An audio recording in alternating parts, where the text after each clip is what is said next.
Hi, and welcome to another Fear to Fun podcast. This is Nancy.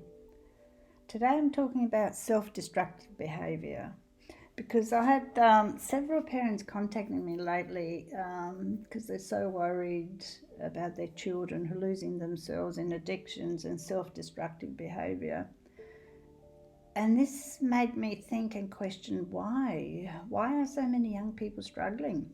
Is it because of the transparency of the social media that we see more? There's more exposed. People are more willing to open up and talk about their problems, and nothing can be hidden. Nothing can be hidden anymore. We can't seem to sweep things under the carpet like we used to. There's more need to come clean and speak our truth regardless what others think. Even men are opening up more and encouraged to connect with their emotions, to release and cry if necessary. In the old world that we're leaving behind, men were conditioned to be assertive, aggressive, to be manly, to fight and protect, ensure their safety, their family, their community, the country. They were taught to hide their feelings and pretend that all is well, to be strong, towers of strength, in control, as what was expected of them from the society. So we're leaving this old world, we're evolving, and we can see that crying is not a sign of weakness, it's a sign of strength, courage and willingness to grow, to be true to self.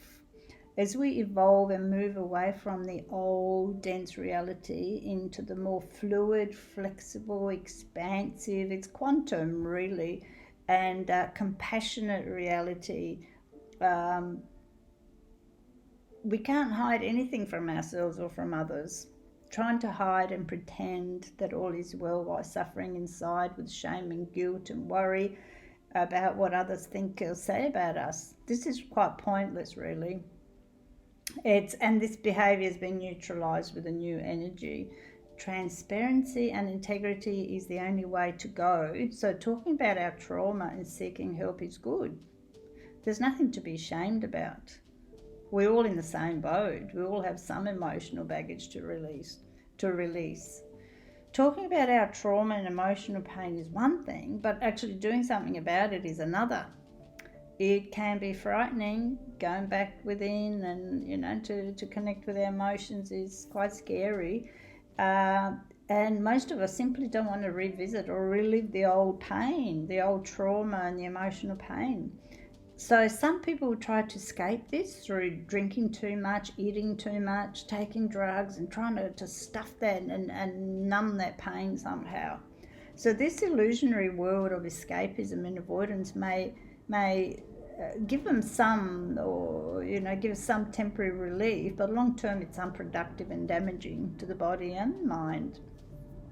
Addictions and self-sabotaging behaviour in general reflects a disconnect within, a separation from the self, from the power within. The cause for each person is different, it's individual. It can't be answered in one sentence, especially without further exploration of their situation. And we can't invalidate the darkness these people are experiencing by feeling sorry for them, trying to fix them, trying to save them. We really can't fix anyone. It's not our place to do that. We can't help anyone unless they're ready and willing to make a change. We can't force our opinions onto them. We can't interfere with their free will. But what we can do, and particularly the parents of these children, need to stay strong, loving and supportive. Instead of going into their own fear and worrying about losing their children and the pain that they're going through, the parents have to become towers of strength. And if you're not able to do that, then you need to focus on your own inner healing first. Otherwise, the control, you will try to control your children's behaviour through your fear instead of the loving guidance to help them towards healing. So my message to the parents is, Do your own inner work. Go within and listen. Listen to your heart. Work on yourself first before you can help your children. Listen to your heart. What does it say to you? Is there any inner pain? Have you got any pain from your childhood, from everyday life? Are you loving towards yourself, or do you tend to self-sabotage yourself? Do you say things that are self-destructive? Do you beat yourself about because your life didn't pan out as your parents expected or others expected from you? Do you have fear of loss, or you trying to save your child by hovering over him or her and insist they do the right thing because you love them? You use a little bit of emotional blackmail there. Do you tend to do that? Do you tell your children you love them through your own fearful, trembling voice? Do you ask your siblings and parents to help you save your children, but you actually don't do anything about it? You don't do your own inner work, you just sort of expect others to do it for you. Do you project your own emotional crap but actually expect to be respected? Think about it. Take notice of your behaviour, your thoughts, what you do, how you behave, what you say to other people, what you think, and listen to your heart. What are you afraid of? Are there any fears that you need to release? Ask yourself what you need to change to be more loving to yourself and your child. And don't forget, it's not your fault. Don't blame yourself. We've been subjected to a tremendous amount of programming over the years, many years, and especially the last couple of generations have been heavily influenced by consumerism and encouraged to depend on others, outsourcing they call it.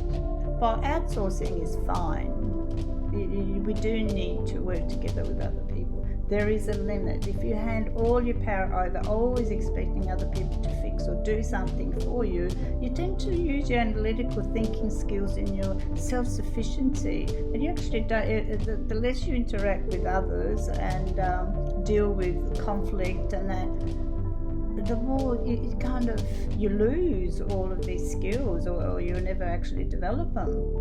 And many young people have difficulty interacting with others. Their confidence and self-esteem seems to be not all, of course, there are always, what's the word?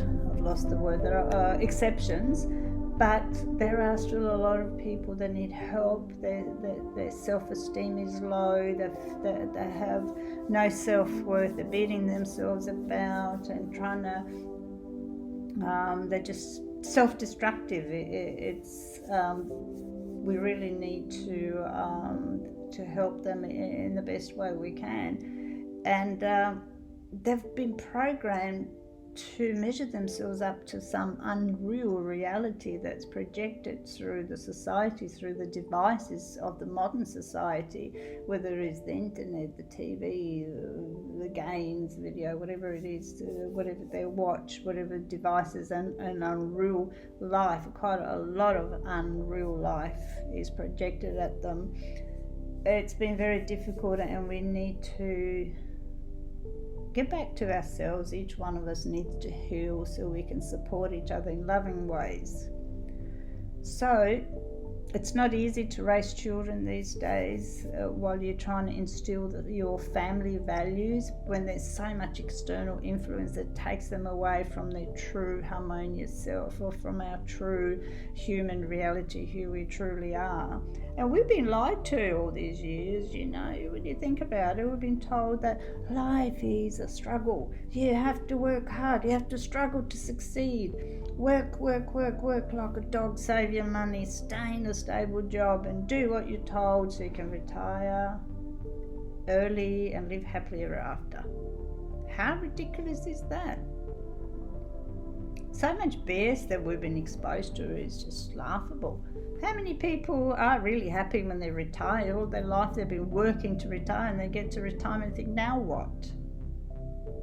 You know, it's time to shake the old paradigm, all these limitations that were imposed upon us. It's time to let it go, release all beliefs that keep us stuck. We need to help each other heal by supporting, by having compassion, empathy, compassion. This is what's needed, support. We need to support each other to heal. We have to let go of all judgmental behaviour, because when you judge another, you judge yourself. So think about this for a moment. Other people reflect what you need to heal. Other people are our mirrors. So do the work. Release, let go, love, and appreciate yourself. Set healthy boundaries with others. Because not everything that comes from other people, from their mouths, is about you. Sometimes they just project their own pain. So just let them be.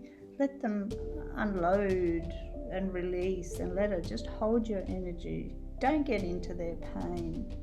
Don't argue or try to justify yourself. And they're releasing, they're unloading. Let them be, let them process and heal in their own time. We need to work together to heal, to release all of our limitations slowly, slowly in time. So have compassion for others, but don't turn yourself into a doormat. This is unproductive for all involved. So happy releasing and healing, and don't forget, if you need help with this, you can contact me, email me. I provide online counselling support. I'm intuitive, and I can work together with you at your own pace. And don't forget, if a lot of people are struggling financially, if you can't afford any fees, don't worry about it. Contact me anyway. We'll work something out. The main thing here is for all of us to heal and to grow, to work together and create happy communities. So happy releasing, and I will include the link to my services in this video, in this podcast. And that's all for now. Bye. Take care. Bye for now.